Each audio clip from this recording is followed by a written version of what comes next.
Okay.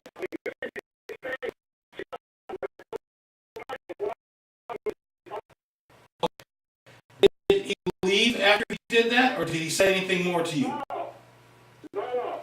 I asked him, I tried to avoid it, but look at what happened.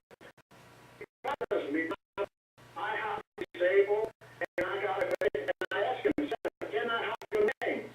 He says, why? I said to him, because I want to find the reason why you done that to me. I want to file a report to the superior, okay? Okay. She stopped like 5 feet away, and she pointed to me and said, I cannot see your name. And she screamed, my name is Big G.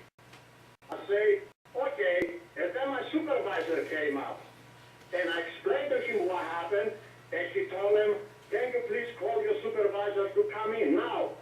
She said, okay. She went outside, but I have the intercom open, and I can hear the whole conversation with my supervisor. He says on the radio like this, and I'm not lying for you, Mr. Kamal. He says, I will give a fuck if you report me or not. I'm a K9. That's it. My supervisor says, let's hear what he says. Now, he came in and he says, they're working in another case. It's going to take like 20, 25 minutes for my supervisor to come in and make the report. Okay? Mm-hmm. Now, his supervisor came in with another policeman, and I was shaking and I want to leave the job, and they tried to calm me down, and they make a report. They asked me what happened. They write this page, whole page. That's why I'm very upset of this, and I want to expose him.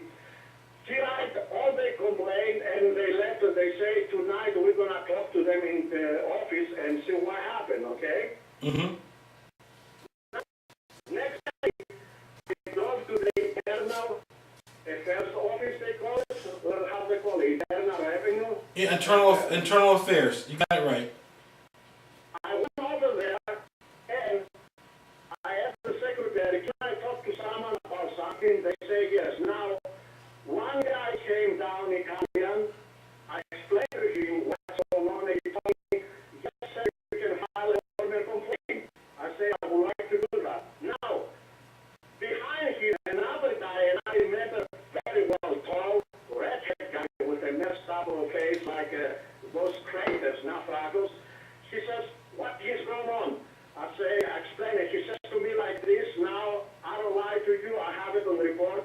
He says, listen to me, man. Even if you file a report, we are police and you cannot do nothing. I say, why?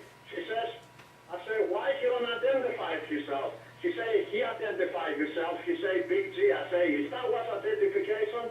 He say, yeah. I say to him, how come if you stop me, you tell me this? And I say, just my nickname. He say, we the police, I can't do anything. Then he says that to me.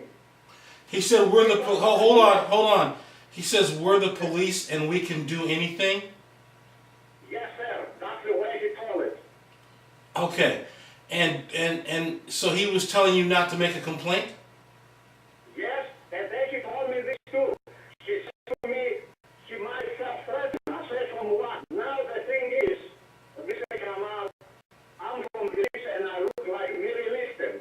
I said to him, why you self-threaten? Because I look like a Saddam Hussein?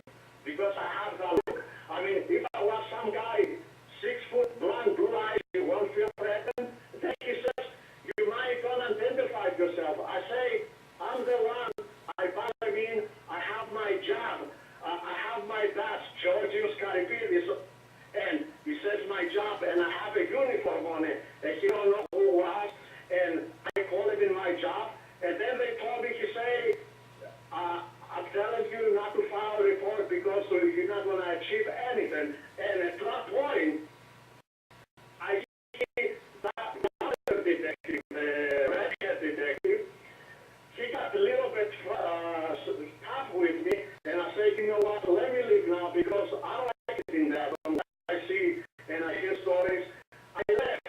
Now, Mr. Kamal, I went back to my job the next day, okay? You hear me? Yes, I'm listening. Go ahead. I went to my job, I make a report on the computer, I type it, and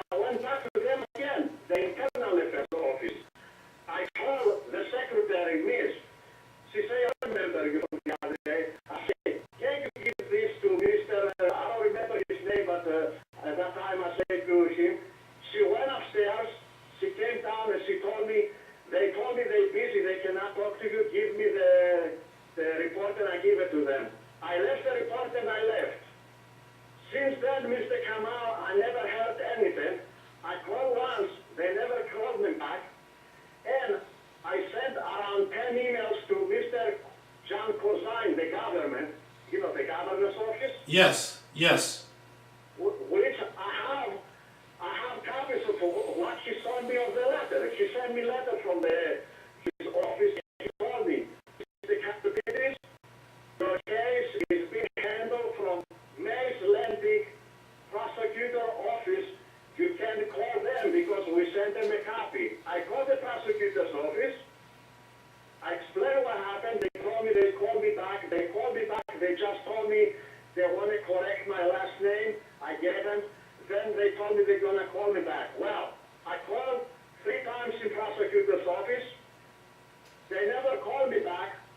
And then I emailed again Cozine's office. They called me from that office and they told me, what you need from us. We just told you what to do.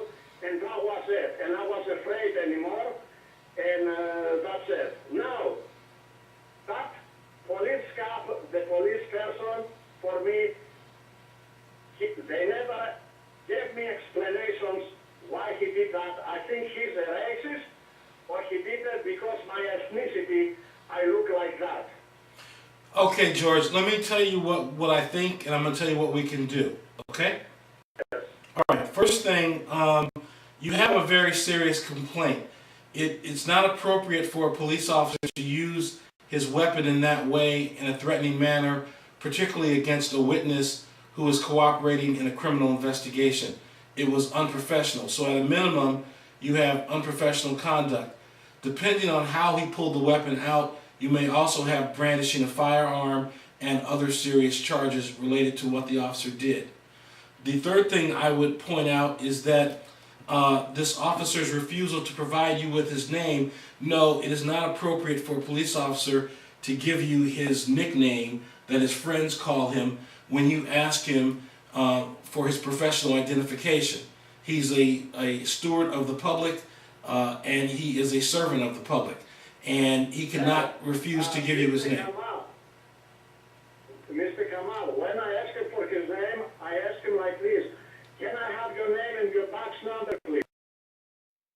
And what did he say? He said, my name, first of all, he pulled his badge from his shirt to show it to me, you know, like to see it. I say, it's a far, I can't see it. And he says, my name is a Big G. And I say to him, is that your name? He say, yeah, Big G. Big G. Okay, hold on. Let me just stop you there for a moment, and let me make sure you have the correct police department. This is the Atlantic City Police Department, correct? Yes, sir. Okay. All right. Let me complete my thoughts, and then I'm going to ask you a few more questions, and we'll proceed from there. So what I want to recommend is a few things. Number one, I want to finish my assessment, so let me finish with that, and then I'll tell you a few things that you can do. The officers who you reported it to at Internal Affairs would also be subject to discipline based on what you described. So I'm going to need some more information about them. Their name, hold on, George. Hold on, just let me finish. Their names, if you know it, and a few other items of information so we can track down the officers who were responsible for that. Now, the biggest